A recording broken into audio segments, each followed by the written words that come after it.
Draugai, ar žinojote, kad šiuo metu pasaulyje vis dažniau kalbama apie virusą, kuris laikomas net pavojingesniu už COVID-19? Taip, jo pavadinimas Nipah virusas. Pirmiausia, svarbu suprasti, kas yra Nipah virusas ir kodėl jis kelia tokį didelį susirūpinimą.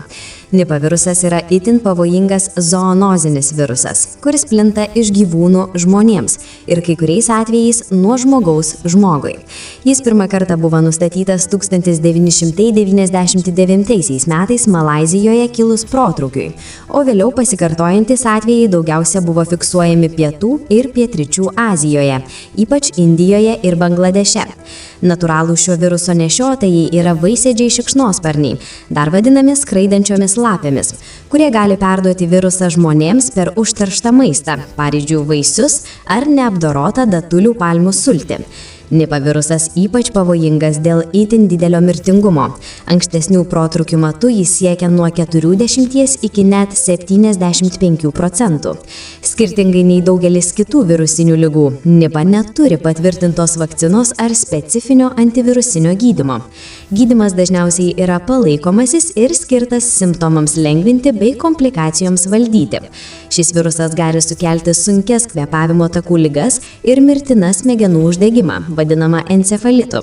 Dėl gebėjimo sukelti staigius protrūkius su dideliu mirtingumu, Pasaulio sveikatos organizacija Nipah viruso įtraukė į prioritetinių patogenų sąrašą, nes jis kelia rimtą grėsmę pasauliniam sveikatos saugumui.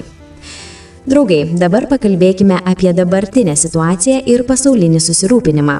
Naujausi pranešimai apie Nipah viruso atvejus Indijoje dar kartą sukėlė nerimą sveikatos apsaugos institucijoms visame pasaulyje. Net ir nedidelis patvirtintų užsikrėtimų skaičius yra pakankamas, kad būtų pradėtas tarptautinis stebėjimas, nes šis virusas yra itin nenuspėjamas ir mirtinas. Vyriausybės ir visuomenės sveikatos organizacijos atidžiai seka situaciją, stiprina patikras oro uostuose ir skelbia sveikatos rekomendacijas, siekdamos užkirsti kelią viruso plitimui tarp šalių. Viena didžiausių baimių susijusių su Nipah virusu yra jo galimybė prisitaikyti ir efektyviau plisti nuo žmogaus žmogui.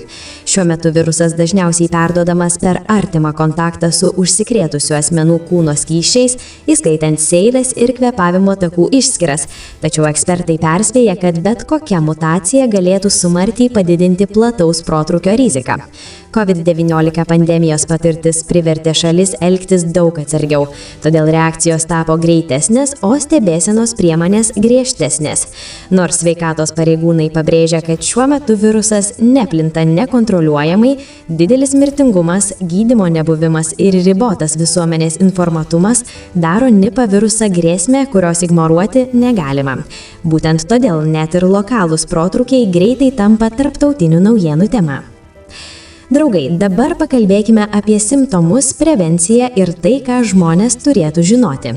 Nipah viruso infekcijos simptomai dažniausiai pasireiškia per kelias dienas arba per 2 savaitės po užsikrėtimo. Pirmieji požymiai dažnai primena įprastus virusinius ligus. Tai karščiavimas, galvos skausmas, raumenų skausmai, gerklės perštėjimas ir vėmimas. Ligai regresuojant pacientams gali atsirasti galvos gaivezys, sumišimas, kvėpavimo pasunkimas, o sunkiais atvejais traukuliai ir koma, kuriuos sukelia smegenų uždegimą. Kadangi šie simptomai gali labai greitai stiprėti, ankstyvas ligos nustatymas ir užsikrėtusių asmenų izoliavimas yra itin svarbus siekiant užkirsti kelią viruso plitimui tarp šalių. Viena didžiausių baimių susijusių su Nipah virusu yra jo galimybė prisitaikyti ir efektyviau plisti nuo žmogaus žmogui.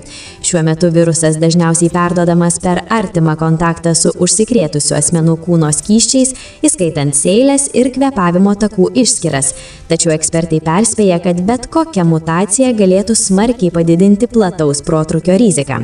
COVID-19 pandemijos patirtis privertė šalis elgtis daug atsargiau, todėl reakcijos tapo greitesnės, o stebėsenos priemonės griežtesnės.